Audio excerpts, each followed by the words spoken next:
Deep in the heart of the desolate wilderness, a small, emaciated bobcat kitten lay shivering, its tiny frame racked with fever.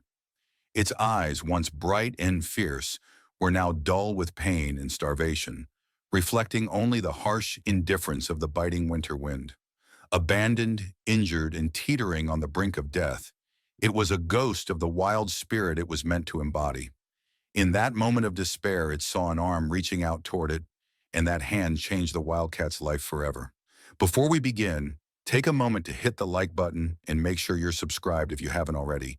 And don't forget to turn on the notification bell so you won't miss any new stories. You won't believe what's thriving behind these walls. It started with a forgotten promise, whispered into the wind on a day nobody remembers now, a lifetime ago. But Sarah remembered. She always did. Sarah, a woman with a luminous smile that seemed to catch and amplify the sun, stood in the bustling heart of Whisperwood Sanctuary. Her hands, calloused from years of mending both broken spirits and fractured bones, rested on the rail of an observation deck. Below, a vibrant tapestry of life unfolded. A young boy, his eyes alight with a wonder doctors once thought impossible, giggled as a bobcat, its tawny fur rippling with muscle, gently nudged his outstretched hand. Nearby, a veteran, his face etched with battles fought far away, found quiet communion with another bobcat, their shared stillness a language beyond words. The Whisperwood method was lauded nationwide, a beacon of hope for creatures great and small, human and wild. Yet, its humble beginnings, the raw, visceral crucible from which it was forged, remained a closely guarded secret. A secret whispered only in the rustle of leaves and the purr of a contented cat. The world had been a blur of terrifying shapes and jarring sounds. The giant creatures, humans, were loud, their voices a harsh jumble, their movements abrupt. One moment, the familiar biting sting of hunger in the hollow of my belly, the endless, parched rasp in my throat, the sharp edges of the abandoned shed where I'd found a momentary false safety. The next, a blinding net, then a crushing darkness, the world tilting violently. My body, a collection of aches and sharp pains, protested with every jolt. Fear, a cold metallic taste, filled my mouth. I thrashed, a desperate, instinctive burst of defiance, claws uselessly raking against the thick, unyielding fabric that encased me. The air grew thick with a strange, cloying scent, and my limbs felt heavy, unresponsive. Then, a sudden stop. The darkness lifted, replaced by a harsh, sterile light that stabbed at my eyes. I was on a cold, hard surface, my body trembling uncontrollably. The giant figures loomed over me, their shadows stretching long and distorted. Hands so big, so impossibly soft, yet firm, touched me. I tensed, a low growl rumbling deep in my chest, a warning I barely had the strength to deliver. A sharp prick, then a wave of distant warmth spreading through my aching leg. It wasn't the searing pain of a new wound, but something strange, something that made the trembling ease just a fraction. A low, gentle sound, like the rustle of dry leaves, came from one of the giants. It was the first sound that wasn't a threat, the first sound that didn't make my heart pound against my ribs like a trapped bird. The world slowly sharpened. The pain in my leg, the gnawing ache in my belly, they were still there, but muted like echoes from a bad dream. The big hand, the soft one, offered something. It was small, a sliver of pungent meat. My instincts screamed caution, to shy away to distrust. But the hunger, that relentless, unforgiving beast, clawed at my insides.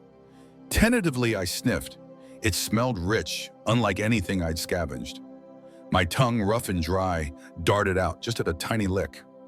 The taste exploded in my mouth. Savory, moist, a revelation after days of nothing but dust and desperation. I ate, slowly at first, then with increasing urgency, the giant hand remaining still, patient, unthreatening. Water. Clean, cool water. Not the murky puddles I desperate to find, but clear, shimmering liquid in a low dish. I drank until my belly was full, until the rasp in my throat was gone. replaced by a satisfying gurgle. The giant with the soft voice, Sarah, I'd learned from the way the other giant said her name, sat a little distance away, her eyes, large and brown, watching me with a stillness that didn't feel like judgment or threat. She smelled of something clean, something green, and a faint, sweet scent that was entirely her own. She wasn't shouting, wasn't approaching too quickly. She was just there. And for the first time in what felt like forever, the frantic drum of my heart began to slow. Days bled into weeks. The ache in my leg faded, replaced by a dull throb that grew less noticeable with each passing sun. The world was no longer a constant source of terror. The giants, Sarah foremost among them, were predictable. Their touch, once a jolt of panic, became a source of strange comfort, especially when they gently stroked the fur behind my ears, a spot I hadn't realized was so sensitive. The sharp sting of the needle was followed by the soothing warmth of a soft blanket. The strange tastes of medicine were chased by the delicious reward of a full meal. My fur, once matted and dull, began to feel softer, thicker, as new growth pushed through the old.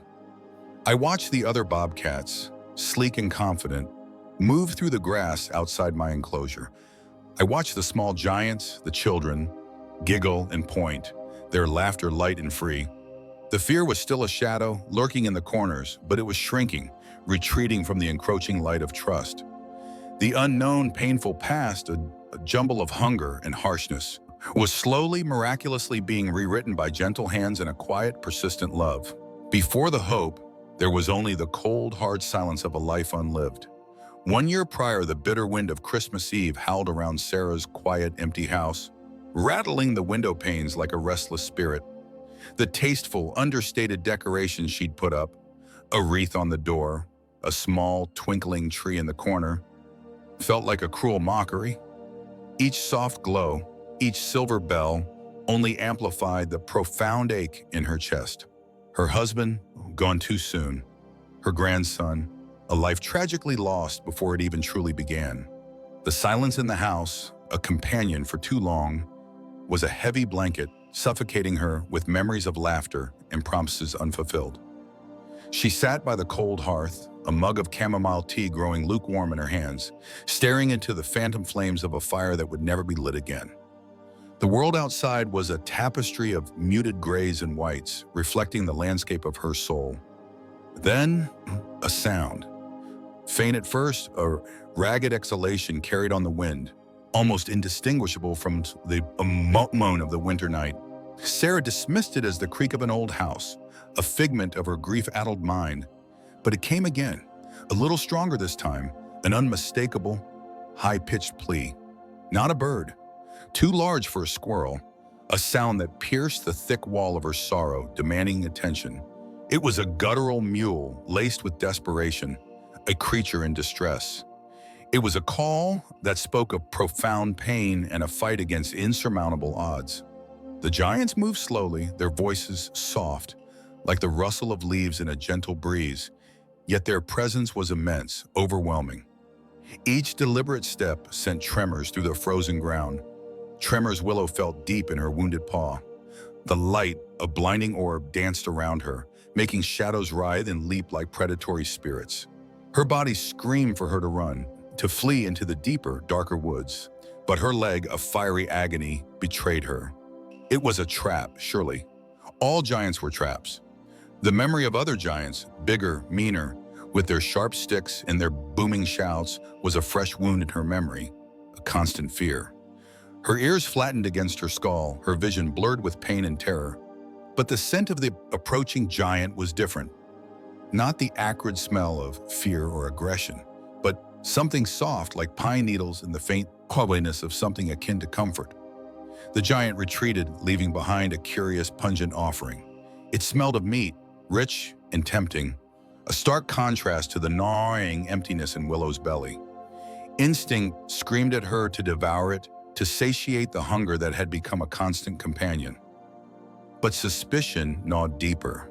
Was it a trick, a lure? She watched, her body tensed, ready to bolt, despite the burning in her leg.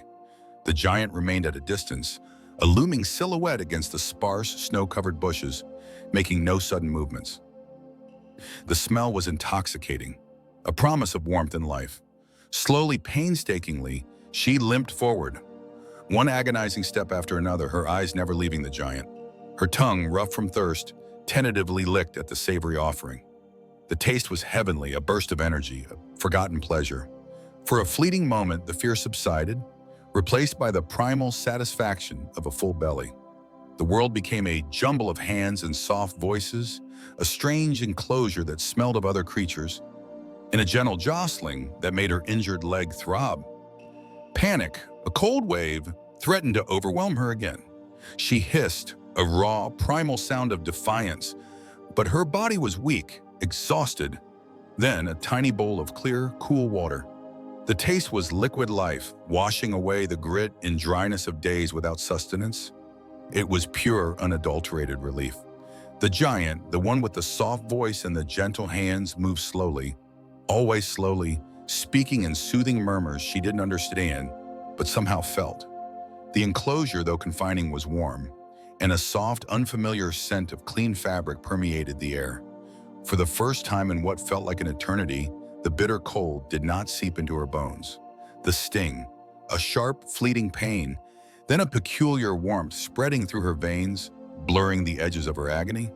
The giants, more of them now, moved with quiet efficiency, their hands gentle, their voices low and reassuring. The air smelled of unfamiliar things, clean, sharp, like a winter morning, but without the biting cold. They touched her, those immense hands, but not with violence, not with malice. They cleaned the sticky, matted fur, soothed the raw skin around her wound. The antiseptic, initially startling, now felt oddly comforting, a cool balm on the burning gash. The soft blanket beneath her was a haven, a safe, warm cloud. The giants were still giants, yes, but their presence was no longer just fear. It was a strange blend of apprehension and a new tentative sensation, the delicate tendril of something akin to trust. For the first time, Willow allowed herself to relax, just a fraction, her eyes half closing, listening to the soft murmur of their voices, the rhythmic beat of her own recovering heart. The world was still confusing, but it was no longer entirely hostile. It was impossibly becoming a place of healing. The wail was thin, almost swallowed by the blizzard's shriek, yet it pierced through Sarah's insulated cabin walls, a dying cry that clawed at something deep within her. Another gust rattled the window panes, and she hesitated, her hand hovering over the thermostat, a primal fear of the wild, of the unknown, tightening her chest. Common sense screamed at her, "Stay inside, it's a death trap out there." But the sound impossibly came again, weaker this time, a desperate plea. Would she dare answer? The wind tore at her parka as she stepped out, immediately stinging her exposed cheeks. Snow swirled around her, a blinding white chaos that swallowed familiar landmarks. Each step was a battle, her boots sinking deep, the cold seeping through her layers. She called out, her voice ripped away by the gale, straining to hear above the howl. Then a flicker of movement near the gnarled oak at the edge of the property line, a small, dark mass, almost completely buried. Hesitation warred with an unexplainable fear surge. It was tiny, barely larger than her hand, its eyes glazed over, fixed on some internal distant point. One leg was twisted at an unnatural angle, stark against the pristine snow, a broken thing. A raw, dark wound marred its tiny flank, crusted with ice. The Bobcat kitten was near death, utterly abandoned. Sarah felt a punch to her gut, an overwhelming wave of empathy that drowned out the fear. This was not the wild she feared. This was pure, unadulterated suffering. Scooping it up felt impossibly delicate, like holding a fragile frozen bird. It was feather-light, barely responsive, but a faint tremor ran through its emaciated body, a ghost of life. The enormity of the task threatened to overwhelm her. What did she know about rehabilitating wild animal, let alone one so gravely injured? Every instinct screamed at her to help, but logic presented 1,000 obstacles. Her initial fear of the wild creature had dissolved, replaced by a profound, empathetic pull to save this tiny, struggling life. The fierce wind seemed to mock her, whispering of futility, but she clutched the kitten closer, determined. The warmth of the cabin hit the kitten first, a dizzying rush after the frigid wilderness. Confused and disoriented, its senses, dulled by pain and cold, began to awaken. It registered the colossal, soft creature, Sarah, who had plucked it from the snow. The scent of her was foreign, strange, yet carried an odd undercurrent of warmth, not predatory. The pain in its leg and flank was a constant, throbbing drumbeat, a terror that made it want to hide, to disappear. But there was nowhere to go. It was held gently but firmly against a warm, moving wall of soft fabric. Then came a new sensation, a sharp, sudden prick on its flank, a momentary sting that made its entire body jolt. Fear flared, a desperate instinct to fight, to flee. But the large creature's touch remained gentle, soothing. Soon, a strange warmth began to spread from where the prick had been, an easing of the constant ache, a dulling of the sharp edges of its pain. It was wrapped in something impossibly soft, a cloud of warmth that enveloped its tiny, shivering form. The cold, the relentless, biting cold, began to recede, chased away by this new, comforting heat. A new scent drifted to its nose, something wet, metallic, yet clean. A soft, wet pressure touched its lips. Water. It had been days since it tasted anything but frozen air and melting snow. Instinctively, its tiny tongue darted out, lapping at the droplet. It was pure, sweet, life-giving. Each drop was a victory against the parched emptiness within. The giant human was talking, murmuring soft, low sounds that, while not understood, carried a calming rhythm. The fear, though still present, was slowly being edged out by a burgeoning sense of relief. It was placed on something soft again, a bed of sorts within a confined space. It could hear the human moving nearby, but the movements were slow, non-threatening. The scent of medicine lingered, a strange aroma, but it was overshadowed by a clean, comforting smell, not of predator, but of something akin to shelter. The warmth persisted, cradling its small, broken body. Its legs still ached, a dull, persistent throb, but the sharp, agonizing pain was gone. The terror of abandonment, the freezing despair of being left to die, began to retreat into the murky corners of its developing mind. This new reality, though strange and confusing, offered something it hadn't known in what felt like forever: safety. The large, soft creature was becoming less of a threat and more of a source of comfort, a giant protector in a world that had suddenly turned warm. Trust, an alien concept for a creature born to the harsh wild, began to unfurl its tentative roots. Chapter 4. A Fight for Life. Emergency. A cold, blinding panic. The world was a jumble of giant, looming shapes and the crushing weight of a relentless, biting chill. Every breath was a rasp, every muscle a protest. There was a sound, high and thin, that might have been me. A searing pain in my side flared with each lurch, each clumsy stumble of the giant carrying me. My body felt like a lead weight, heavy and unresponsive, yet filled with a desperate, frantic tremor. Then a sudden warmth, a soft press against my side that made me flinch, but didn't hurt. The giant's scent was strong, unfamiliar, but not predatory. I was laid gently onto something impossibly soft, something that smelled of laundry soap and a faint human musk. My ears, flattened with terror, slowly picked up the rhythmic thrum of the giant's heart. Close by, a soft murmur, a low, soothing sound that vibrated through the air. My small, battered body was shivering uncontrollably, a deep, bone-rattling cold that had settled into my very core.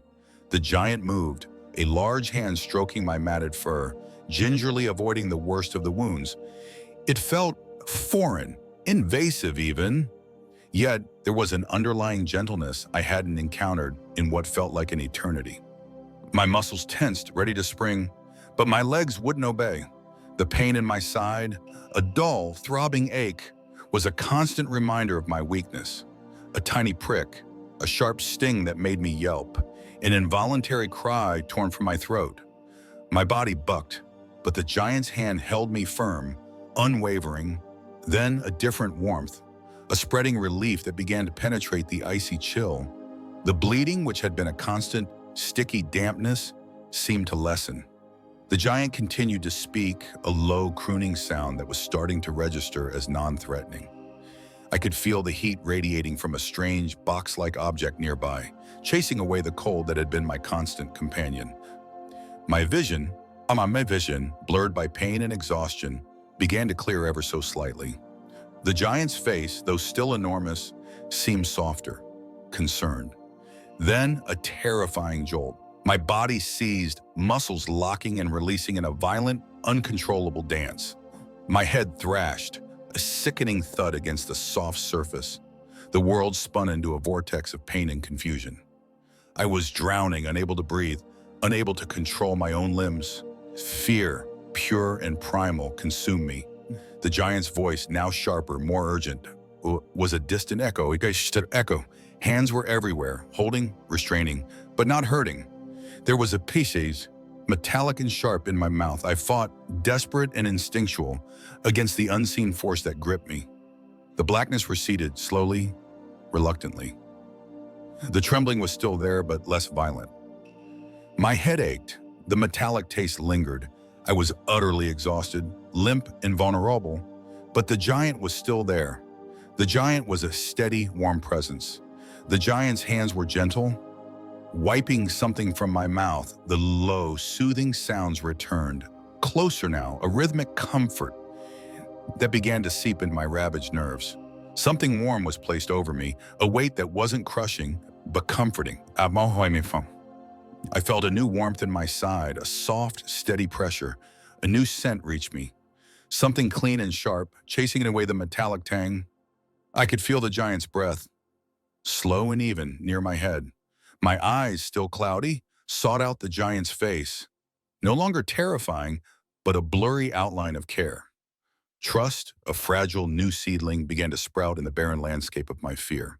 He came not for the bobcat, but for the broken hearts. The world was a blur of rough hands and overwhelming smells. A sharp, stinging jab, then a dull, heavy feeling washing over me, pulling me under. I fought it, a frantic lashing of claws and teeth against the unseen forces, but my strength was failing. The fear was a cold knot in my belly, a familiar companion from the dark times. My muscles, once taut with the thrill of the hunt, now trembled, weak and useless. Every touch was an intrusion, every sound a threat. I remembered the hunger, the gnawing emptiness, and the sharp pains that had become my constant companions. Now, a new pain, a different kind that left me helpless. Then, a new presence, a different scent, calm and commanding, cutting through the chaos. A giant, taller than the first, with hands that moved with an alarming precision. He spoke in low, steady tones, a rumbling vibration that resonated through the floor. Unlike the hurried, anxious movements of the smaller giant, his actions were deliberate, almost gentle, despite their invasiveness. A cool, slick liquid tasted metallic in my tongue, forced into my mouth. I tried to recoil, but my body felt heavy, unresponsive. Then a softer touch, fingers brushing along my matted fur, searching, examining. The initial fear was still there, a tight coil in my chest, but something else, too. A strange, unfamiliar sensation of being held. The giant, Ethan, as the smaller giant Sarah called him, moved around me, a whirlwind of calm efficiency. He spoke of my internal workings, of things I didn't understand. Markers, genetics, programs, words like the rustle of leaves in a strange forest. But his touch, it was different. When he cleaned my wounds, there was a sharp sting, but it was followed by a cool, soothing balm that slowly eased the fire in my flesh. He meticulously wrapped my injured paw, the gentle pressure, a strange comfort against the throbbing pain.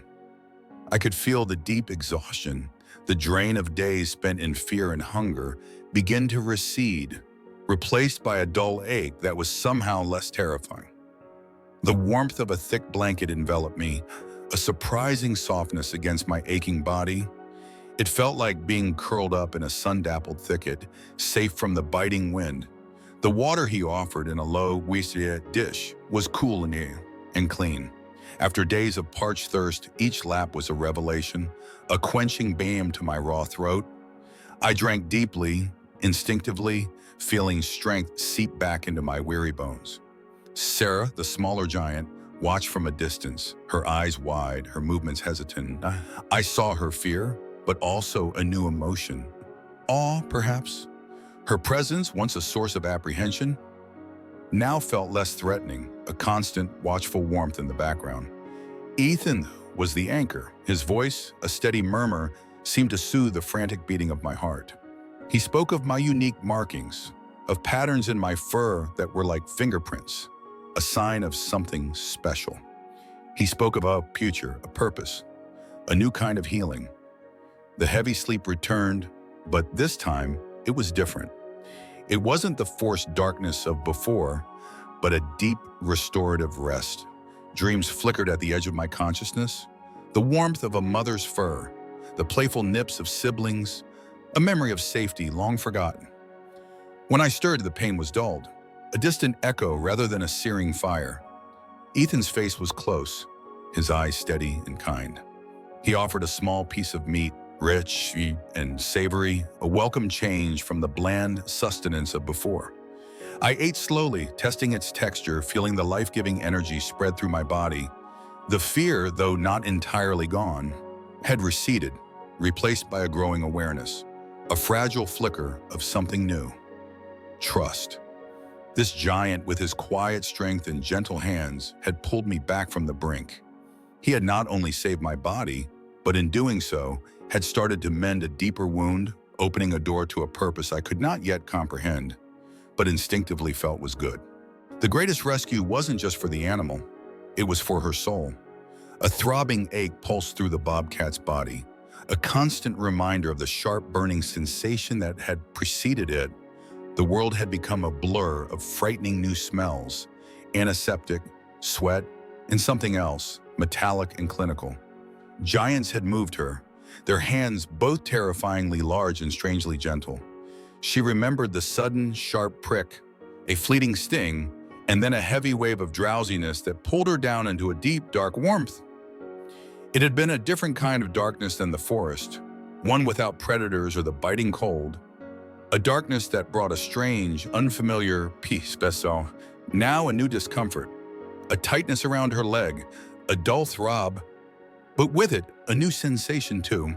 A warm, soft material pressed against her, a blanket of unknown origin, smelling faintly of the giants, but also of something clean, something safe. Her tongue felt dry, rough. Then, a cool, wet touch against her lips. Instinctively, she lapped. Water, clean, pure water, shading down her parched throat, washing away days of thirst. It was a sensation so profound, so utterly satisfying, that for a moment the fear receded. The giant's hand was near, not touching, just holding the bowl.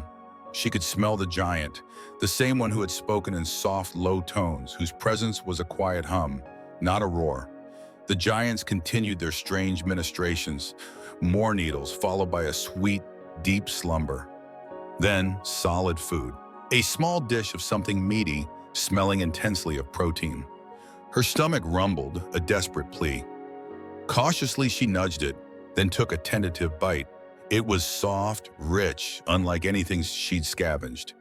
Each swallow was a victory against the gnawing hunger. The giant called Sarah was often there, observing from a slight distance, her scent a steady, grounding presence. Sarah the bobcat noticed the human's quiet movements, the way her eyes held a similar, muted sadness to her own. Ethan's voice was a low murmur, weaving through Sarah's fragmented thoughts. "Sarah, what you've done for this bobcat?" For Sarah, he corrected himself. "It's more than just rescue.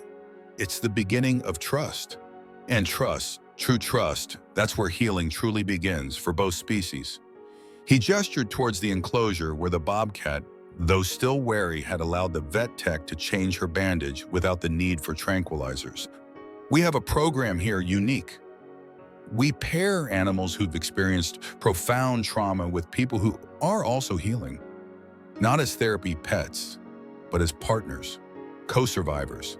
The idea is that in helping an animal reclaim its wildness, its spirit, the human finds their own path back from loss."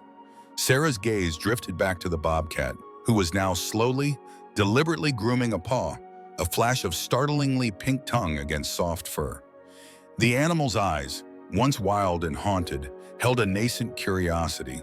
A tiny spark of the fierce, untamed spirit was starting to re-emerge, pushing past the layers of fear and pain. "What kind of partnership, Ethan?" Her voice was quiet, a whisper against the hum of the ventilation system. Ethan stepped closer, his voice earnest. "We've seen incredible breakthroughs. A veteran with PTSD, unable to connect with people, found a profound bond with a wolf who'd survived a snare trap. Both had felt trapped, abandoned. Through the wolf's rehabilitation, the vet started to unlock his own. We think Sarah the Bobcat has that potential. Her resilience, her quiet strength, and your innate compassion. Sarah, you've already formed a deep connection with her, haven't you?" The Bobcat shifted, her head lifting slightly, sensing the shift in human attention. Her ears twitched, picking up the low vibrations of their voices. She didn't understand the words, but the tone was different now. Less urgent, more thoughtful. The giants were discussing her, she knew. She could feel the weight of their gaze, but it wasn't the menacing stare of the past. It was watchful, almost gentle. A low purr rumbled in her chest, a surprising sound, thin and fragile, but there. Sarah nodded slowly. The connection was undeniable, a raw, aching recognition. She saw her own past, her own unspoken grief, mirrored in the Bobcat's guarded eyes. The sense of helplessness, the feeling of being discarded, the desperate fight for survival. This wasn't just about a broken animal. It was about two broken beings finding solace in each other's presence. Her own losses, the sudden emptiness, the gnawing regret. They had created a void. Now she felt a flicker, a tiny tentative flame of purpose. A path. "It means," Ethan continued, "you would work closely with her, with our team. You'd be involved in her ongoing rehabilitation, her physical therapy, her mental enrichment. You'd help her rediscover her instincts, prepare her for a life where she can thrive, whether that's in a managed sanctuary or potentially released back into the wild. And in doing so, we believe you'll find a way to heal your own wounds, Sarah, to transform your grief into a powerful force for good. Her journey back to herself could be your journey too." The Bobcat, Sarah, nudged the treat ball with a tentative paw. A tiny piece of dried meat fell out. She snatched it, devouring it quickly.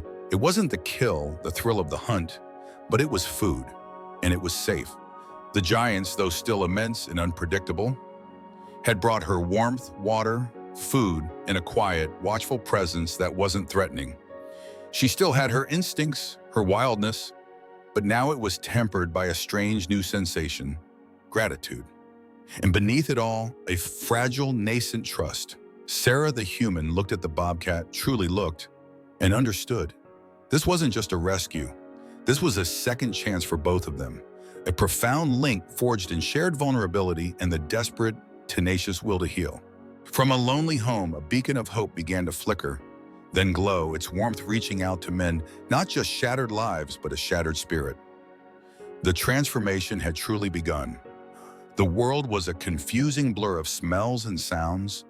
The acrid tang of disinfectant burned at the back of my throat, battling the metallic scent of fear, my own and that of the giants who moved around me.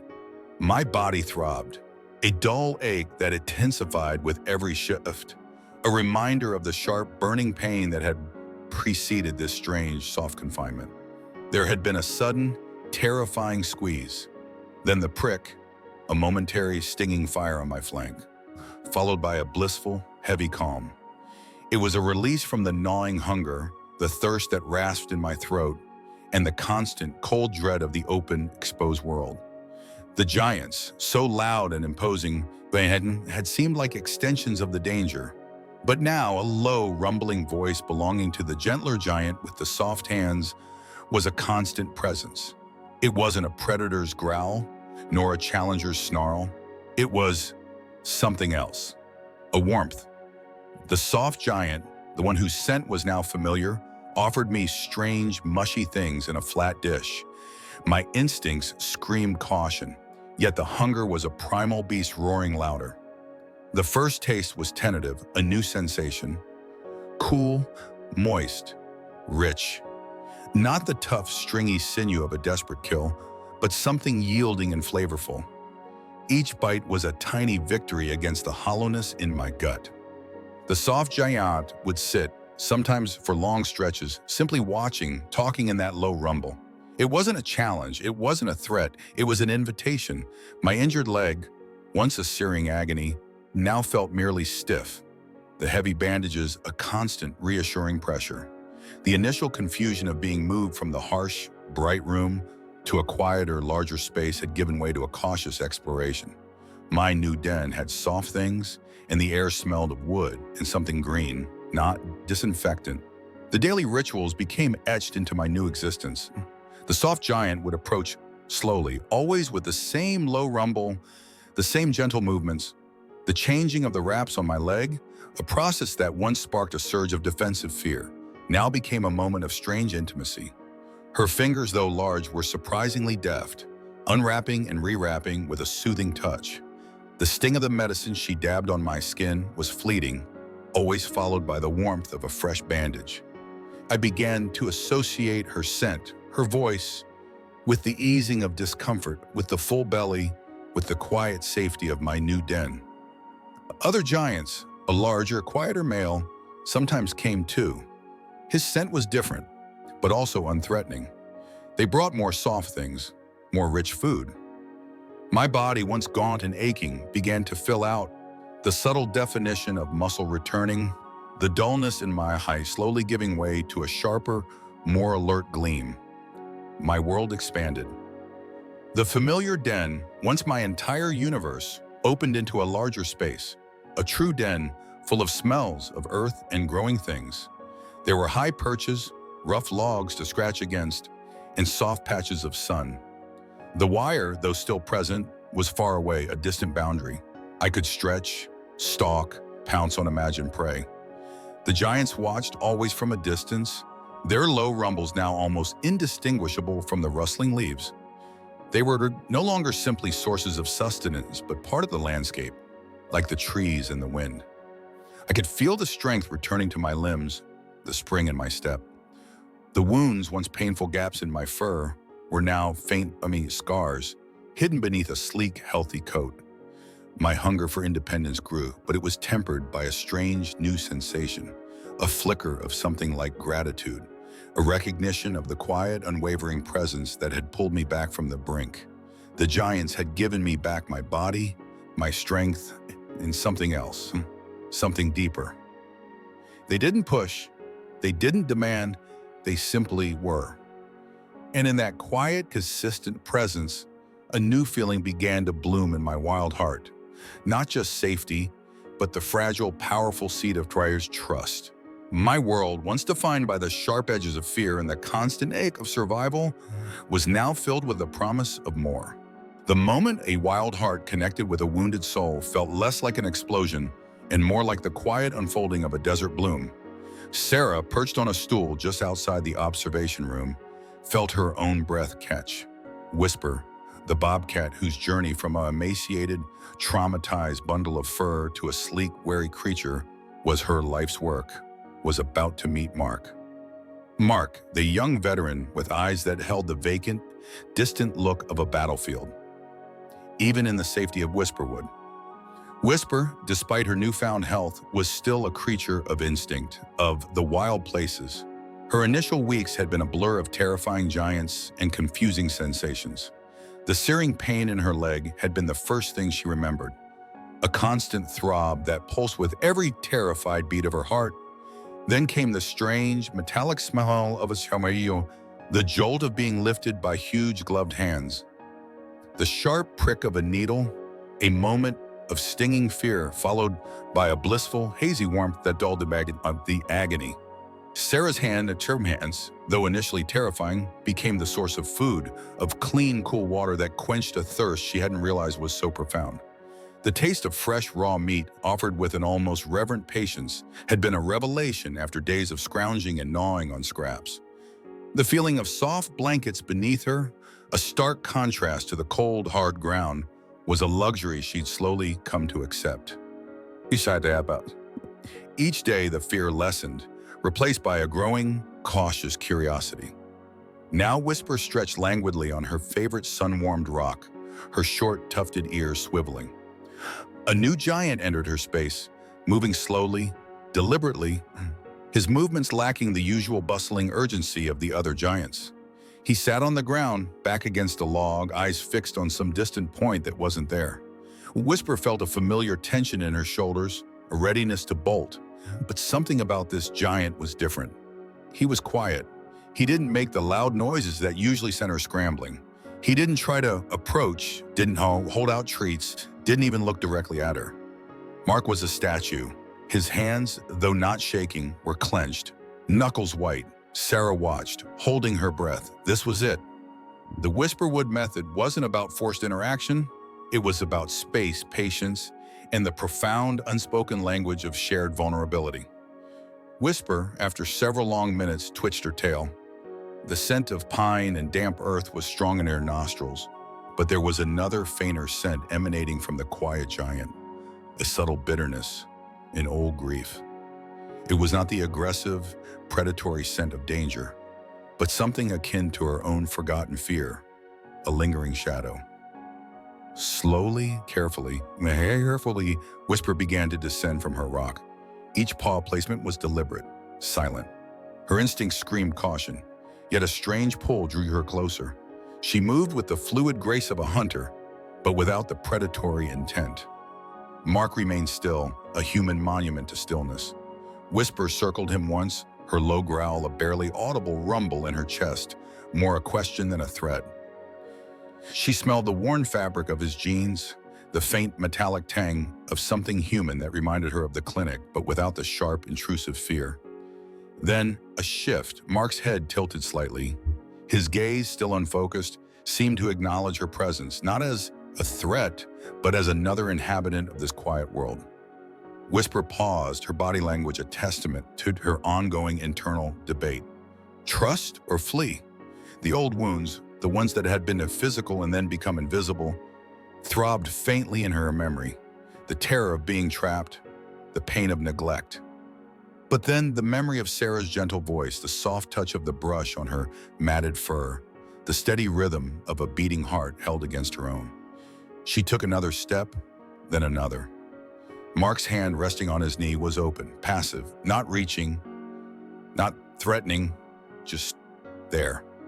Whisper extended her head, her moist nose twitching. She sniffed the air around his hand, the subtle scent of soap, of human skin.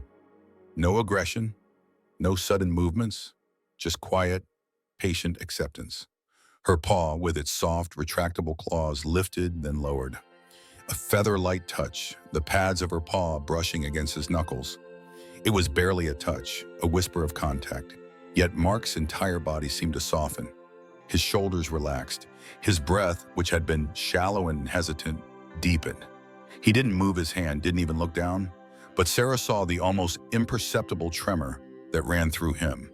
A moment of shared calm, a connection forged not in words but in instinct, in quiet understanding. Whisper pulled her paw back, then, with a delicate purr that vibrated through the air, she nudged her head against his hand. A gentle, insistent pressure. Mark's fingers slowly, tentatively curled. Not grasping, but accepting. It was the first successful therapeutic interaction, the quiet proof of the Whisperwood method, and in that moment, Sarah's resolve solidified. This was what it was all for, this raw, untamed empathy healing the invisible wounds that others couldn't reach. More than just a method, it was a miracle. That's what people started calling it, a whisper carried on the wind that rustled through the tall pines surrounding Whisperwood Sanctuary. What began as an intuitive, almost desperate attempt to reach a traumatized bobcat had, under Ethan's patient guidance and Sarah's fierce dedication, blossomed into something extraordinary. The sanctuary wasn't just a place for animals anymore. It was a beacon, drawing those in need of a different kind of healing. All over the bobcat felt the warmth of her hand, a soft pressure against his fur. It wasn't the searing pain of the trap, nor the jarring, suffocating embrace of the net that had first stolen his freedom. This was different. His body, once a coiled spring of fear and aggression, now relaxed. He remembered the jarring bump of the metal box, the terror as the world tilted and spun, then the cold sting on his leg, a sharp jab that made him hiss, but quickly followed by a strange, heavy warmth, a dulling of the insistent throb that had been his constant companion. The tall, blurry giants had moved around him, their voices low and rumbling, sometimes sharp. He'd flattened himself, ready to spring, ready to claw, but the pain had held him hostage. But then came the soft blanket, smelling of something sweet and clean, not forest floor, not fear. The water, clear and cool, had trickled down his throat, washing away the days of desperate thirst. A sensation so profound it had momentarily eclipsed his terror. These giants, they weren't like the ones with the loud noises and the sharp sticks. They moved slowly. They spoke softly. Sarah had named it the Whisperwood method, a tribute to the sanctuary itself and the quiet, almost imperceptible way the animals communicated their needs and offered their comfort. It revolved around the understanding that animals, particularly those who had faced trauma, possessed an innate capacity for empathy that could mirror and gently guide human emotions. Oliver, with his striking golden eyes and his initially aloof but ultimately deeply trusting nature, was the cornerstone. Children with autism, often overwhelmed by the world, found a profound quietude in his presence. Veterans burdened by invisible wounds discovered a non-judgmental understanding in the slow blink of his eyes. The boy, small and fragile, smelled of something sweet, like fruit. Oliver had initially tensed, the scent of fear, however subtle, a familiar trigger. But this fear was different. It wasn't aggressive. It was a trembling, a quiet apprehension that resonated with his own past. He watched the boy's hand, so small and pale, slowly extend. It wasn't a grab, not a sudden lunge. It was hesitant, almost respectful. Oliver had met many humans who wanted to touch him, to stroke his fur, but their energy was often too demanding, too loud. This boy, he waited. Oliver felt a curious pull, a sense of shared vulnerability. He allowed the gentle touch, a light brushing of fingers against the thick fur of his shoulder. It wasn't a threat, it was a connection. He purred, a low rumble deep in his chest, a sound he hadn't known he could make until these new, gentle giants had taught him it was safe. The sanctuary flourished, word spreading like wildfire through support groups and therapy networks. Sarah, initially just a woman driven by a fierce love for lost creatures, found herself presenting at conferences, her voice clear and passionate as she described the method. She talked about hands, about observing the subtle cues of an animal, about creating a safe space where trust could bloom, not be demanded. Ethan, always in the background, a steady presence, ensured the scientific rigor, documenting every interaction, every small victory. The veterans smelled of old leaves and something metallic, but also of quiet sadness. Oliver knew that smell. He'd carried it himself once, a heavy weight that pressed down on his spirit. When the giant had first sat down, Oliver had watched him, assessing. No sudden movements, no loud noises, just a deep sigh, a stillness that mirrored Oliver's own desire for peace. Oliver had approached it slowly, cautiously then, sensing the deep, unspoken hurt, had nudged his head against the man's leg. A soft hand had stroked his fur, a touch both firm and gentle. He felt the man's heart beating, slow and steady, beneath his paws. It was a familiar rhythm, a comfort. He closed his eyes, allowing it himself to sink into the warmth, to offer the silent balm of his presence. He understood. He remembered the confusion, the sudden jarring changes, the feeling of being hunted, cornered. The world had felt unsafe. Now, here on this giant's lap, it was safe. Each success story, whether it was a child uttering their first full sentence after weeks of silence, or a veteran sleeping soundly through the night for the first time in years, fueled Sarah's passion. It deepened her connection not just to the animals, but to the intricate, often heartbreaking, tapestry of human experience. She saw the reflections of Oliver's initial fear in the eyes of a traumatized child, the echoes of his eventual trust in the hesitant smile of a veteran. The sting was familiar now, a quick coolness followed by a gentle rub. Oliver had learned that this sensation, though initially unpleasant, led to relief, to the dulling of an ache, to the fading of the memories of the jagged teeth of the trap. Her hands, large and warm, moved with a practiced ease. They never squeezed too hard, never grabbed. They were always gentle, always careful. He trusted him. He remembered the first time he'd seen the wound. A ragged tear, a constant burning fire in his leg. He tried to lick it, to clean it, but the pain had been too great. Then the giants had come, their strange medicines, their even stranger hands. They had caused a little pain, yes, but they had taken away the bigger pain. They had given him back his leg, had given him back the ability to run, to pounce, to be himself. The formalized success of the Whisperwood method became widely recognized, transforming Sarah from a quiet rescuer into a respected figure in the burgeoning field of animal-assisted therapy. Grants started to flow in, allowing for expansion, for more rescues, for more hope. She spoke not just of animals healing humans, but of a symbiotic relationship, of humans providing a safe haven, and in return, receiving a profound, wordless wisdom from the wild hearts they tended. Oliver, the once feral bobcat, would often sit beside her during these interviews, a silent, powerful testament to the miracle they had built together. He was no longer just a rescued animal. He was a teacher, a healer, a symbol of redemption and the extraordinary power of trust. A low growl vibrated deep in the bobcat's chest, a sound born of instinct and fear.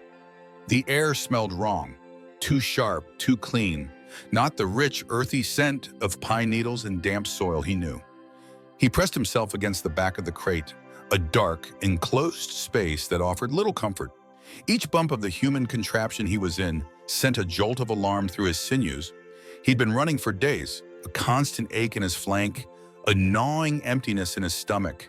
Then the nets, the sudden darkness, the strange prick that had stolen his strength. Now these walls, this motion, the distant rumbling voices of the giants. His body was a map of old skirmishes, a torn ear, a healed gash on his shoulder from a long-forgotten territorial dispute.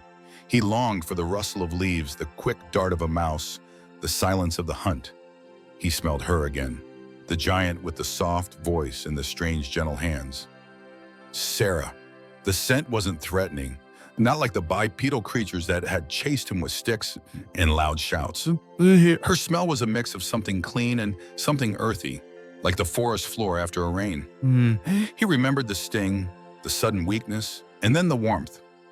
A soft blanket, a bowl of water that didn't taste of stagnant puddles, and a small, offered piece of something meaty and good. It was confusing, fear warred with a primal need, and the need was slowly, tentatively winning. Sarah felt the familiar tightening in her chest as she watched Rusty the bobcat, still deeply wary, finally take another tentative lap of water. Rehabilitation wasn't just about mending bones. It was about mending spirits, rebuilding trust that had been shattered by human cruelty or indifference. But just as the first fragile tendrils of trust began to unfurl between her and the wild creatures of Whisperwood, an external threat, as ancient and predictable as fear itself, materialized. Councilman Howard Finch, a man whose ambition was only matched by his profound skepticism of anything outside established norms, strode into her office without knocking him. He was an imposing figure, his face set in a grim mask, clutching a thick folder. Sarah, he began, his voice clipped. We've received complaints, multiple complaints, concerns about wild animals. Danger to the community, they say. Unregulated zoo, potential for escaped predators. You know how these things go. Sarah felt a familiar cold dread uncoil in her stomach. Councilman, we operate under strict protocols. Every animal is contained, rehabilitated, and released when appropriate, or given a permanent, secure home if release isn't possible. These aren't pets, they're rescues. Rescue or not, they're still wild. And wild means unpredictable. I'm initiating a full investigation, inspections, permits, safety measures, everything. We need to ensure the safety of our constituents, Sarah. This isn't just about your passion project anymore. He gave her a look that plainly said, this is about closing you down. The memory of her last sanctuary, a smaller, less established dream, crumbling under bureaucratic pressure and public outcry, flashed behind her eyes like a painful afterimage. She had failed those animals then. She couldn't fail Whisperwood. Rusty observed the giant's agitation. Sarah's scent was different now, sharper, with an underlying tremor of distress.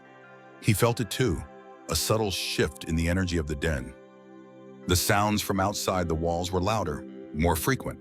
The giant called Finch spoke in a low, rumbling tone, his words like stones hitting the ground. It was unnerving. He watched Sarah, her hands clenching and unclenching, her eyes focused on Finch with an intensity he'd only seen in a mother bobcat protecting her kits. There was a challenge in the air, a tension that made his hackles rise instinctively. He was still weak, still vulnerable, but an old instinct stirred. When the pack leader was threatened, so was the pack. Sarah spent the next few days in a whirlwind of paperwork, phone calls, and increasingly hostile inspections. Every enclosure was scrutinized, every record demanded. The local news picked up the story, fanning the flames of public apprehension. Wild Animal Sanctuary, a menace in our backyard, one headline blared. She knew the fear was irrational, but it was powerful. It fed on ignorance, on the natural human discomfort with the untamed. Rusty, now stronger, could feel the vibrations of unfamiliar footsteps outside his enclosure more frequently. He watched the strange bipedal giants with their clipboards and measuring tapes. They didn't speak to him, didn't offer food, just stared with cold, assessing eyes. It brought back fragments of the past. The Hawamamid at the edge of the human settlement, the taunting shouts, the thrown objects.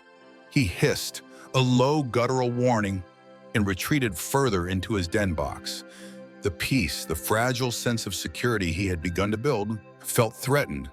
He heard Sarah's voice often, gentle and reassuring, but even her tone carried a new edge of worry. He trusted her, but could she protect him from this new vague danger? One afternoon, Sarah found Rusty pacing in his enclosure, a low, agitated growl rumbling in his chest. His eyes, usually wary but observing, were now wide with distress. "What is it, boy?" she murmured, approaching slowly. She smelled the fear radiating off him, stronger than she'd ever sensed it. She looked around, but nothing seemed amiss until she spotted a small, dark shape wedged between the fence posts, a discarded empty plastic water bottle. It was a small thing, but to a wild animal, a sign of unwelcome intrusion. Someone had been too close, too curious, too threatening. That night, Sarah barely slept. The council was scheduled to vote on Whisperwood's operating permits in 2 days. The weight of it all pressed down on her, the memory of those helpless animals from her past sanctuary, their confused eyes as they were loaded into new, uncertain futures. She had vowed then to never let it happen again. Whisperwood wasn't just a place, it was a promise. A promise to every creature like Rusty who had known only the harshness of the wild or the cruelty of man. She would fight. She would prove to Finch, to the community, to herself that rescue wasn't just a passion. It was a necessity, a vital bridge between two worlds. She owed it to Rusty and every animal that found solace in her care, to make sure their echoes of the past didn't drown out the fragile hopes of their future. When all seemed lost, their bond was tested, and it prevailed. The air in the inspection room at Whisperwood Sanctuary was a taut string, vibrating with unspoken tension.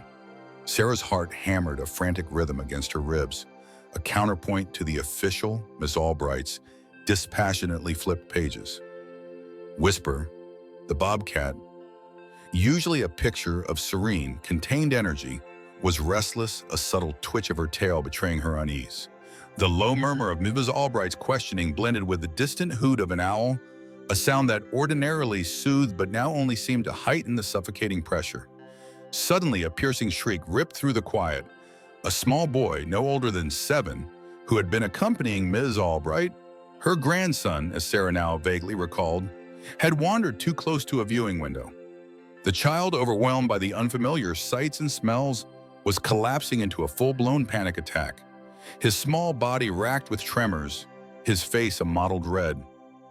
His mother, a harried woman in the corner, rushed forward, but the boy's distress only escalated, a high-pitched wail echoing off the walls. Whisper reacted instantly. The bobcat, her wild instincts triggered by the sudden chaos, sprang to her feet, a low, guttural growl rumbling in her chest.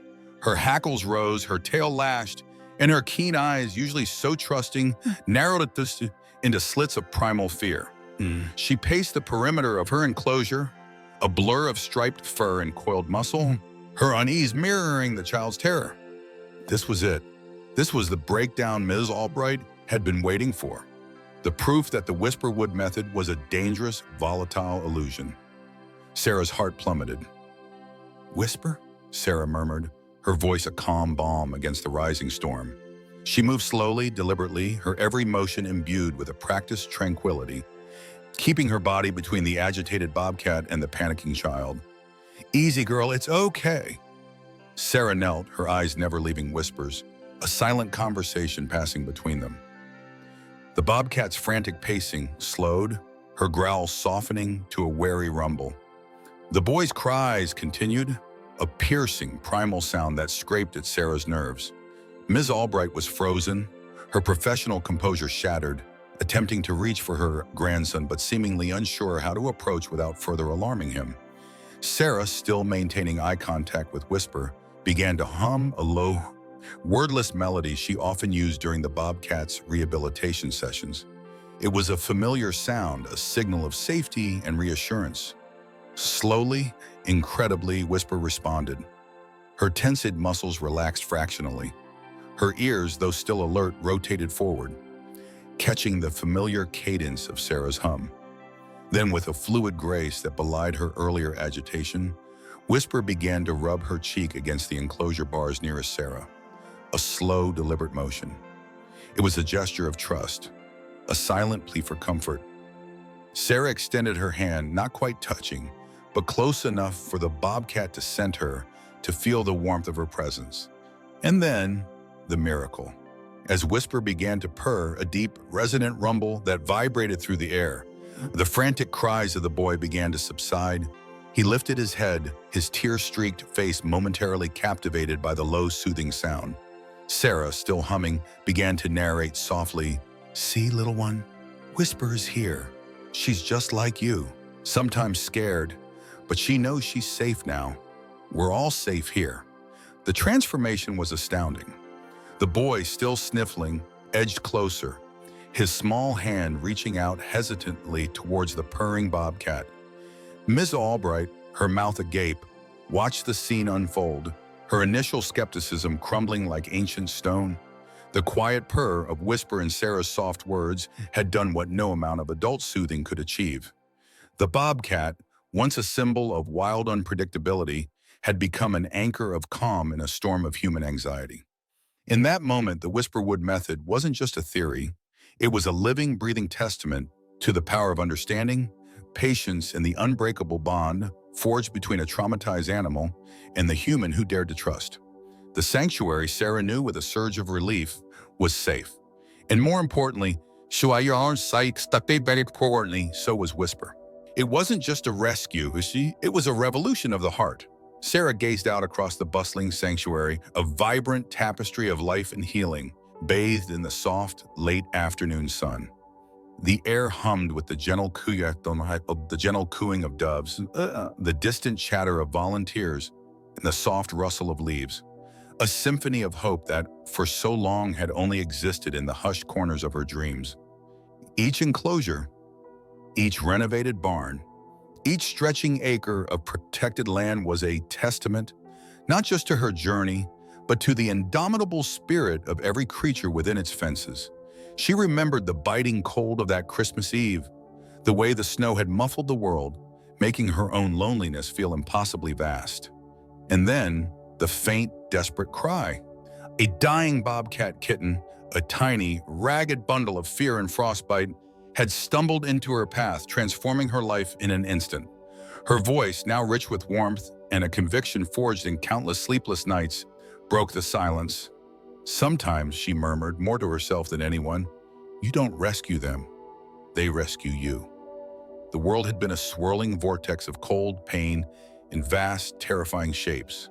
The giant's hands, even when gentle, felt like crushing claws. The tiny, sharp sting in her leg was a shock, a burning intrusion. But then a strange warmth, a heavy drowsiness had begun to spread, chasing the biting ache from her frostbitten paws. She'd resisted, hissed a pitiful, scratchy sound, but the overwhelming fatigue had won. When she next stirred, the relentless chill was gone, replaced by a soft, unfamiliar heat emanating from beneath her small, bruised body. Her tongue, rough and dry, had sought moisture, and a new scent, clean and slightly metallic, had entered her nostrils. Not the rotten leaf smell of her hiding places, but something sterile yet safe. The water was cool, sweet, and unbelievably clean. Each lap brought a tingling relief to her parched throat. The giant's voice, a low rumble, no longer sent shivers through her tiny frame. It was Soba, a croon that seemed to smooth the rough edges of her fear. Her injured paw, once a searing agony, now pulsed with a dull ache, wrapped in a strange white material that prevented her from licking it. The sharp sting had been replaced by a quiet, persistent thrum, a sign that the worst was over. Though she didn't understand over. She only understood less pain. The giant watched her, always with large, unblinking eyes that didn't feel predatory. They felt concerned. Days blurred into weeks, and weeks into months.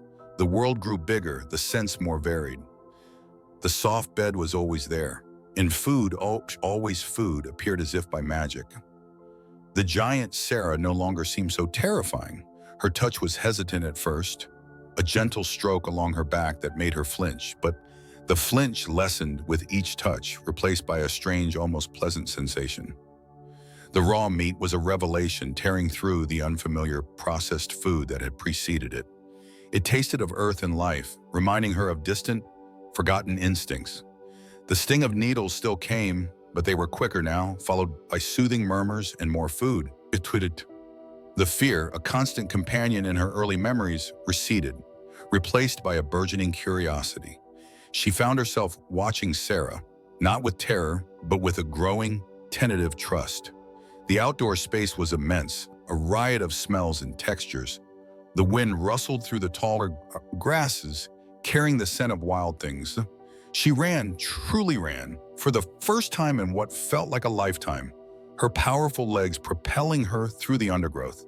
The taste of fresh water from a shallow pan, the feel of rough bark beneath her claws, the exhilarating challenge of stalking a beetle. These were the echoes of a life she'd almost forgotten.